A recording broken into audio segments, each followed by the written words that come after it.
Morning, morning. Happy Sunday, happy Sunday. This is just a little quick recap. I saw the Nick Diaz fight last night, and I fell asleep after that, so I didn't see the main event. But if Nick Diaz ever fights again, they should be arrested.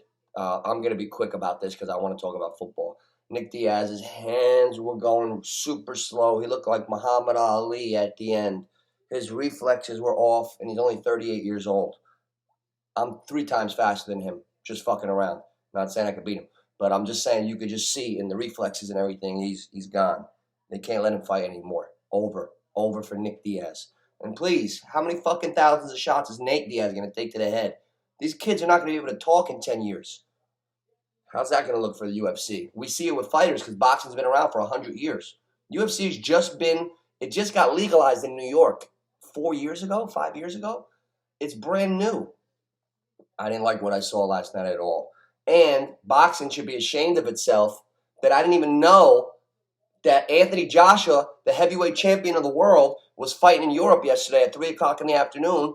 That's how shitty the promotion is right now for my favorite combat sport because I didn't even know. I'll leave it at that. I'm flipping around on the YouTube here, regular TV. I'm seeing UFC all week. Didn't see one fucking ad for the heavyweight championship of the world, which was won by Usyk. Usyk beat Joshua. That screws everything up now because Joshua's not going to fight Wilder or Fury. And I'm not impressed with these motherfuckers. I got the best heavyweight right now, Sonny Conto. Young kid, Philadelphia.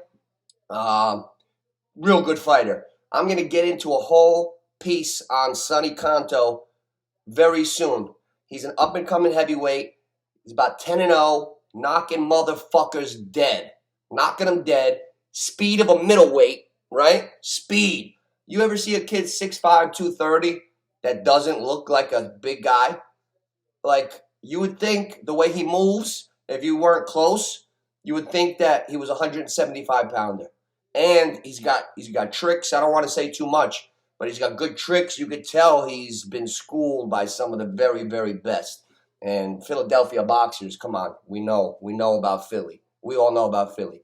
Tip your cap to Philly, all right? And I'm from New York, New Jersey area. So anyway, listen, we'll get all into that. Fantasy football today. I got a couple things on my mind. Arizona, DeAndre Hopkins he's banged up. He's got a bad rib, very bad rib. I'm leaning towards a sleeper receiver. If you're doing one of those fantasy drafts where you get to spend so much money on each guy, you can get Christian Kirk, Kirk, for very cheap on those weekly fantasy things. I think Christian Kirk is going to go off today. He's been getting little chances, and every time he gets an opportunity, he maximizes it. He'll have like 4 for 70 and a touch. I've been seeing him since last year. He hasn't caught on in fantasy yet, but in real football, he's got my eye. So Christian Kirk is my sleeper in fantasy, okay?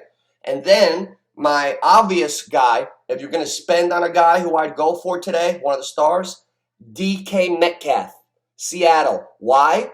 Think about this. Seattle is 1-1. They blew a fucking game. They got Derrick Henry last week. Forget about that. Now, what happened in the offseason?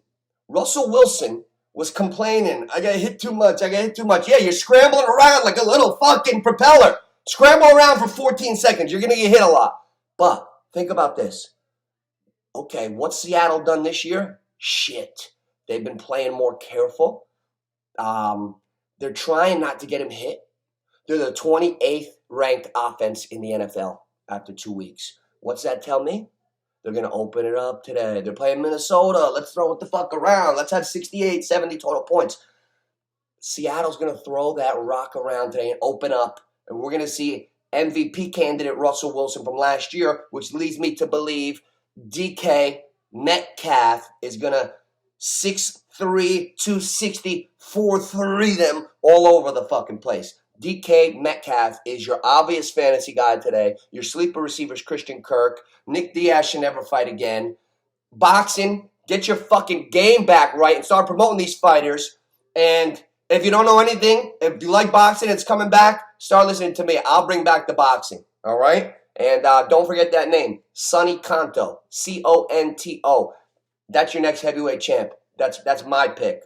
I think the kid's the most talented fighter that I've seen so far, and it's just on him now, like wherever it goes. But he's a good contender. And there's a southpaw too, black kid, a little younger than Sonny. Sonny's about 25. This guy's about 23.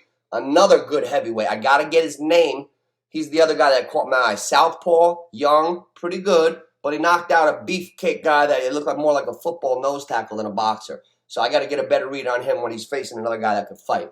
But that's where they're all. These guys are just coming up, so they're building. So we're not gonna. We'll see. We'll see soon. But the heavyweight game is coming back. So boxing can't make a comeback now. You got Wilder. You got Fury. Joshua just lost yesterday. You got young guys coming up like Sonny Conto in the Southpaw. I'm going to report to you about. We're going to get to all that stuff. But have a great day. Bet the Packers to beat the Niners tonight.